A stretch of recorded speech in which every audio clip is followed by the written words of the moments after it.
मैं तो इटावा देख रहे हैं। मान लीजिए अगर आप हम सब लोग इटावा मैनपुरी के आसपास के लोग हैं, बताइए अगर कोई इन्वेस्टमेंट यहां पर आया हो और फिर सरकार क्या कहती है हम $1 ट्रिलियन इकोनॉमी बनाएंगे। जिस सरकार की अर्थव्यवस्था चौपट हो, 60 से लेकर के 70% पैसा न खर्च कर पा रहे हो, गड्ढे न भर पा रहे हो, गरीब को अस्पताल में इलाज न दे पा रहे हो, वो क्या $1 ट्रिलियन इकोनॉमी बनाएंगे। $1 ट्रिलियन इकोनॉमी के लिए आपको पैसा खर्च करना पड़ेगा। आप 70% पैसे ही नहीं खर्च कर पा रहे, तो आपकी $1 ट्रिलियन इकोनॉमी कैसे बनेगी। और फिर नौकरी बता रहे हमने नौकरी दे दी। कहां नौकरी दे दी, कह रहे हैं घर घर नल। अरे उन्हें देखना चाहिए, जब नल लगाने जाओगे तो घर घर बेरोजगार बैठा है, वो बेरोजगार आपसे रोजगार मांगेगा। घर घर नल तो ठीक है, लेकिन घर घर बेरोजगार भी बैठे हैं। उन घर घर बैठे हुए बेरोजगारों के लिए आपके पास क्या इंतजाम है। और हम और आप सब इटावा के लोग हैं, लाइन सफाई की दुर्दशा पे भी कुछ बोलिए। जानवर एक के बाद एक मर रहा है। शेर मर गया, ये मर गया, एंटीलोप्स मर गए, डियर मर गया। कितने मारेंगे ये लोग जानवर। मुझे तो लगता है कि इनकी सरकार बनती रही तो सब मर जाएंगे जानवर यहाँ पर, या मार देंगे ये लोग जानवर को। आखिर शेर क्यों मर रहे हैं।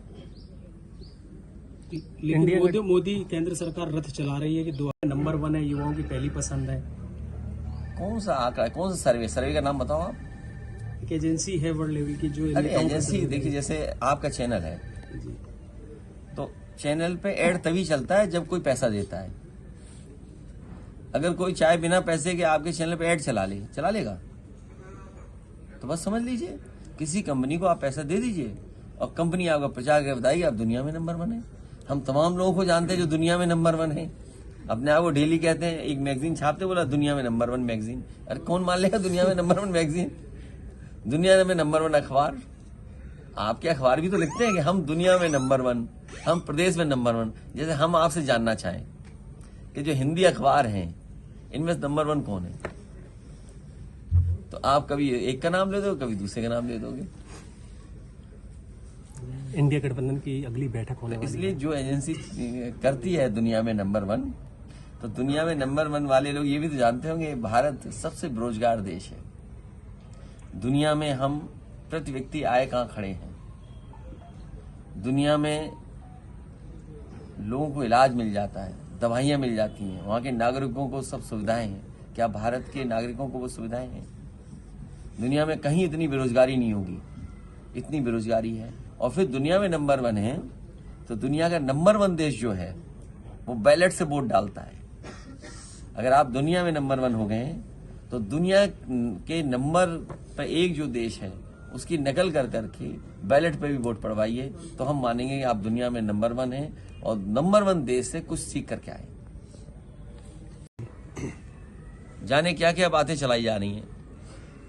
आपको पीछे मुड़ के भी देखना चाहिए। एक समय पे आपने इत्र व्यापारी क्या पैसा पकड़ा था और समाजवादी पार्टी को बदनाम करने के लिए या समाजवादी पार्टी पर आरोप लगाने के लिए बाकायदा एक प्रोपेगेंडा किया गया। जनता ये जानना चाहती है, जिस इत्र व्यापारी पे 250 करोड़ रुपए पकड़े गए थे, 250 करोड़ रुपए, इसी तरह लॉकर में इसी तरह मशीनें आई थी, इसी तरह अधिकारी आए थे, सुनने में आ रहा है कि उसका पैसा वापस कर दिया। तो आखिरकार क्यों पैसा वापस कर दिया। अगर पैसा नहीं वापस किया है तो सरकार बताए, जिसके यहाँ 250 करोड़ रुपए पकड़े गए थे, जिसपे आरोप लगे थे बेईमानी के, भ्रष्टाचार के, तो आखिरकार सरकार ने क्यों वापस कर दिया। तो नोटबंदी जो स्कीम थी इनकी, उसके लिए क्या ये स्मारक बनवाएंगे। क्या नोटबंदी या इस तरह नोट पकड़ा जा रहा है, क्या इसके लिए स्मारक बनवाएंगे उस पैसे से। और स्मारक में कम से कम बीजेपी को माफीनामा लिखना चाहिए उसमें कि उनका फैसला गलत था। आज भी लोग काला धन बना रहे हैं, और काला धन अगर बन रहा है तो इनकी पॉलिसी की गलती है। आखिर क्या पॉलिसी है जिसके तहत लोग काला धन बना ले रहे हैं, और इतना बना ले रहे हैं कि मशीनें लगा करके गिनना पड़ रहा है। तो ये पॉलिसी किसकी खराब है। तो फिर नोटबंदी का क्या हुआ कि अगर नोटबंदी से ही काला धन खत्म होना था तो अब तो काला धन लॉकरों में दिखाई दे रहा है। और फिर जिस इत्र व्यापारी के पास 250 करोड़ रुपए पकड़े गए थे, क्या पैसा वापस नहीं ले लिया इन्होंने, या वापस तो नहीं दे दिया। लेकिन